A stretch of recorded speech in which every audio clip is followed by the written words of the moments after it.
नमस्कार मित्रांनो, मी सचिन शिंदे आपल्या समोर ध्यास वर्दीचा अकॅडमी युट्यूब चॅनल पाहतो. मित्रांनो, महत्वाच्या घडामोडी. मित्रांनो, आज तारीख आहे 13 जून 2026 आणि 13 जून 2026 चे आपण 12 प्रश्न पाहत आहोत. मित्रांनो, कोणतीही परीक्षा असू दे, स्पर्धा परीक्षा असू दे, चालू घडामोडी हा विषय खूप महत्वाचा असतो.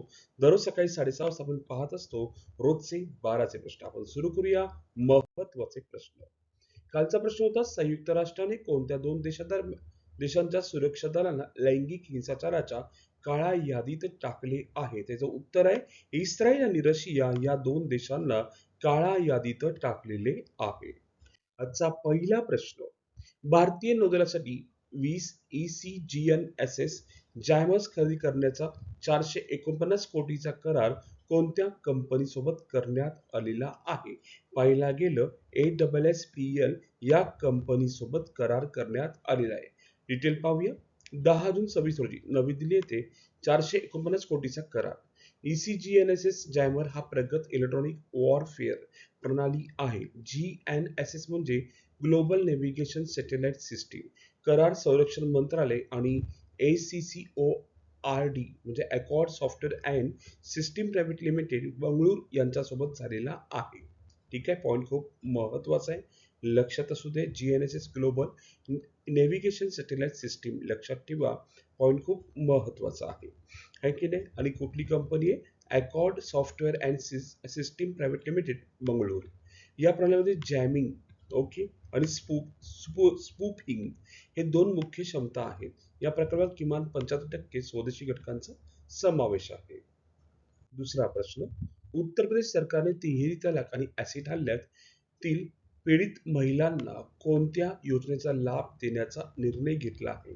यापैकी जर पाहायला गेलं तर प्रधानमंत्री आवास योजना त्यांना लागू होणार आहे. इतर काही कल्याणकारी योजना सुद्धा पाहूया. प्रधानमंत्री आवास योजना, मुख्यमंत्री आवास योजना, आयुष्यमान भारत, प्रधानमंत्री जन आरोग्य योजना, मुख्यमंत्री जन आरोग्य योजनेचा लाभ दिला जाणार आहे. या योजनेचा लाभ निराधार महिलांपर्यंत पोहोचवण्यावर भर दिला जात आहे. कुठल्या महिला? ऍसिड हल्ल्यातील पीडित महिलांना आणि तिहेरी तलाक या महिलांना मदत केली जाणार आहे. तिसरा प्रश्न आपण पाहतोय. तिसरा प्रश्न. भारतातील पहिले AI सक्षम डेटा सेंटर कोठे उभारले जाणार आहे? प्रश्न खूप सुंदर आहे, आपल्याला माहित पाहिजे की बाबा कोठे उभारला जाणार आहे.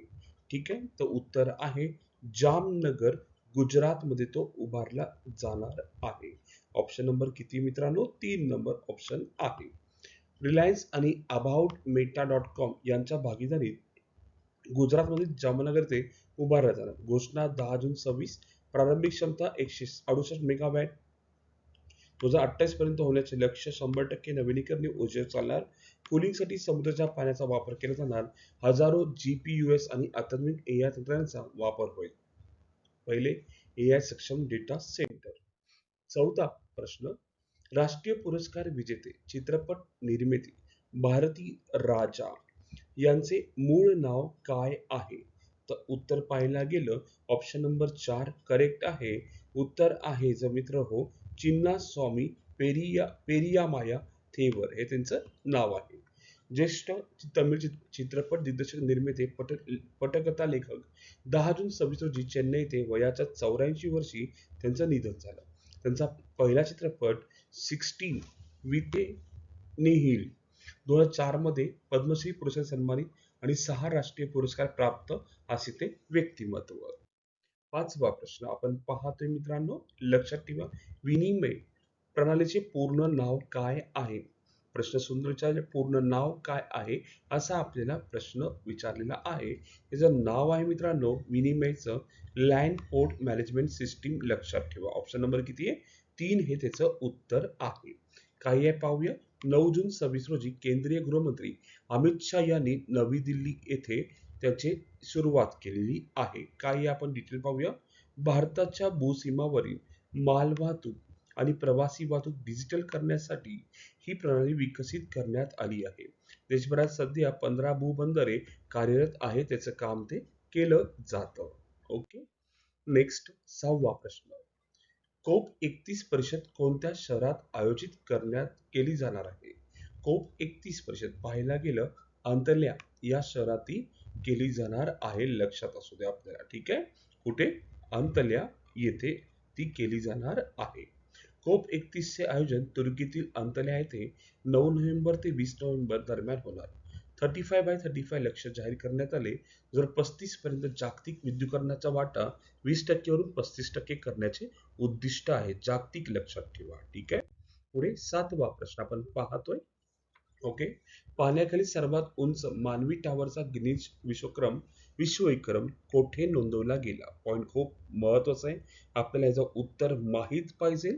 पाण्याखाली सर्वात उंच मानवी टावरचा ग्रीनिच विश्वविक्रम कोठे नोंदवला गेला? त्याचं उत्तर आहे मित्रांनो स्वराज्य द्वीप. लक्षात ठेवा ऑप्शन नंबर 2 आहे स्वराज्य द्वीप येथे नोंदवला. आता हा कुठे आहे? 3 मे 26 रोजी अंदमान निकोबार बेटातील स्वराज्य द्वीप येथे विक्रम नोंदवला गेला. उंची 22.3 मीटर. सहभागी 14 जण 3 मिनिटे पाण्याखाली स्थिर राहून विक्रम प्रस्थापित केला. लक्षात असू दे पाण्याखाली सर्वात उंच मानवी टावरचा गिनीज विश्वविक्रम स्वराज्य द्वीप येथे करण्यात आलेला आहे. 8वा प्रश्न आपण पाहतोय की केरळ सरकारचा बस प्रवास योजनेचे नाव काय? केरळ सरकारचं मोफत बस योजना सुरू केली आहे केरळ सरकारने. तिचं नाव काय आहे? तर उत्तर आहे प्रियदर्शनी योजना या नावाने ती सुरू करण्यात आलेली आहे. आता कोणाला आहे ती? 15 जून 26 पासून लागू. सर्व महिला ट्रान्सजेंडर व्यक्तींना KSRTC चे सध्या बसेसमध्ये मोफत प्रवास. वय आणि उत्पन्नाची कोणतीही अट नाही. म्हणजे सगळ्या महिलांना पूर्णपणे मोफत. लक्षात असू दे. पुढे नेक्स्ट क्वेश्चन 9वा. मदत सरकारने कोणता निकष रद्द केलेला आहे? पाहिला गेलं 2 अपत्य निकष हा रद्द केलेला आहे. कोण? मध्य प्रदेश सरकारने. 2021 पासून लागू असलेला नियम 26 मध्ये रद्द. 2 पेक्षा जास्त अपत्य असले तरी सरकारी नोकरीसाठी अपात्र ठरणार नाही असं सांगण्यात आलेलं आहे. 10वा प्रश्न. सिप्री इयरबुक 26 नुसार अण्वस्त्रांच्या संख्येनुसार भारताचा क्रमांक कितवा आहे? खूप पॉइंट महत्वाचा आहे. भारताचा कितवा क्रमांक लागतो? सिप्री इयरबुक 26 नुसार अण्वस्त्रांच्या संख्येनुसार भारताचा क्रमांक पाहिला गेला तर 6वा क्रमांक भारत देशाचा लागतो. लक्षात असू दे. SIPRI Stockholm International Peace Research Institute. भारताकडे अंदाजे 190 अण्वस्त्रे आहेत. जगात एकूण 9 अण्वस्त्रधारी देश आहेत. लक्षात असू दे. 11वा प्रश्न.